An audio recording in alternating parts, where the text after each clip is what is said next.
What are you doing? Oh, you guys are back? Nothing. What are you doing? Weren't you supposed to be filming and doing this all the time? Yeah. You guys take over. I'll work. I'll do whatever. Okay. Can you get it off that thing? Shh. I got this. Alright. Hi guys, I'm back. Hopefully the girls took good care of you. It is Wednesday, June 3rd. First right out of the gate, if you missed me and you want to see me, I'll be leading these Zoom classes, 9:30 a.m. I don't know if I'm doing 5 o'clock, but I'll probably be around regardless. But 2 Zoom classes today. We have kind of a retest on a lot of these holds that we're going through. We have a max L-sit hold, a max handstand hold, and a max pull hold. So whatever, towel, dumbbell, pull-up bar, whatever you got there.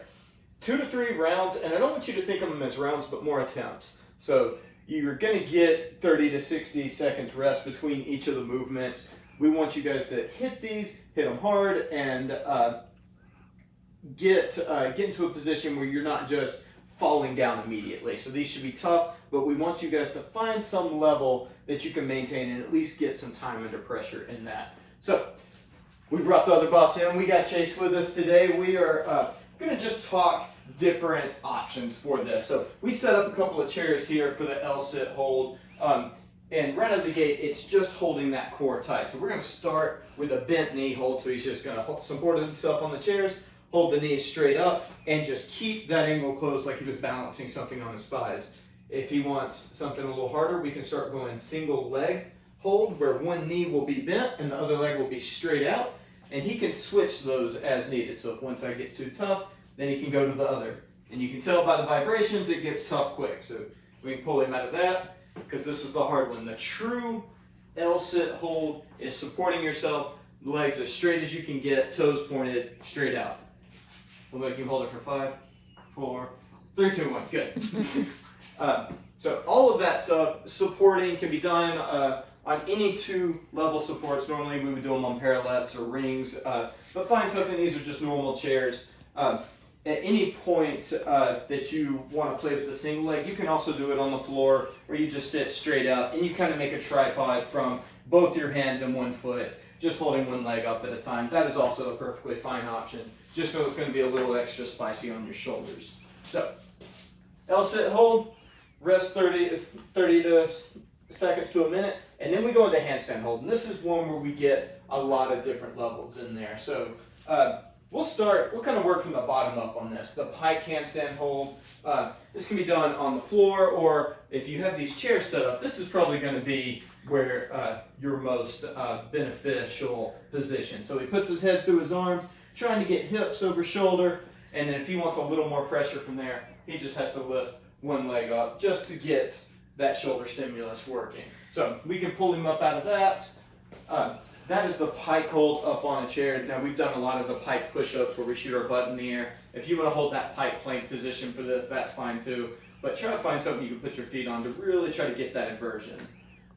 Next is your traditional handstand hold on the wall. So we put our towel up just to protect our door a little bit. We get up, he squeezes his feet together. I'm going to have him point his toes, and he pulls those rib cages in. I'll censor it for everybody, but we're nice and stacked here, just holding for as long as you're comfortable being upside down. Then we can come out of that. And then maybe you're awesome on a chair, maybe you're awesome on a wall, and you want to practice the freestanding. I know we've been picking on Nicole about doing these because she's awesome at them, and maybe Jimmy too. But if you want to go for this, this can be some attempts as well if you want to count just your seconds up there. We only want you going the freestanding if you're pretty decent at both of these. Myself, I'm pretty mortal at freestanding holds. I end up dancing around. Give them one attempt. Just see if we can get 3 seconds. We're up. 1, 2, 3. Oh, no casualties. So, you can play around with that, and then we rest for another 30 seconds to a minute, and then our pull hold. This one, as always with our pulling motions, we don't want you guys to overthink them. It's all about pulling the elbows back, engaging those lats, squeezing those shoulders together, and holding that position. So sky's the limit on what you can do. If you are sticking with body weight, I know we do a lot of the towel and the table rows, so you can get into that plank position, pull yourself up. So again, he's tucking those elbows back, squeezing through here, and just holding that position. If he wanted to make it a little difficult, all he has to do is hold the towel closer to the bottom so he gets more of that inverted angle, keeping the plank position, keeping the butt squeezed, everything nice and tight. Holding that, again, table, towel, tailgate, whatever you can grab and hold from there, that will work.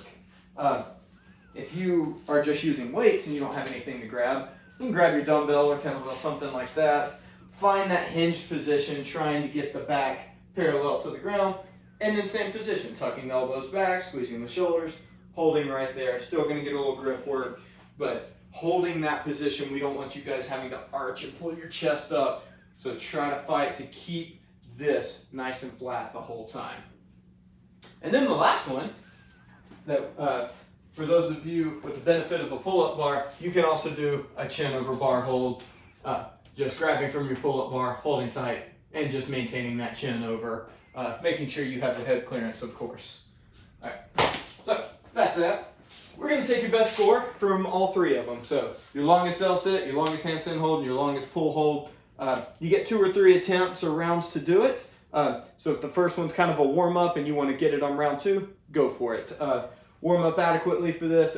It's a lot of shoulders and a lot of hip flexors for those first 2. The pull hold, think about keeping your elbows back and tight to the body, and that'll save your elbows and arms on that. Catch us on Zoom 9:30 and 5, and we'll see you guys soon for the workout.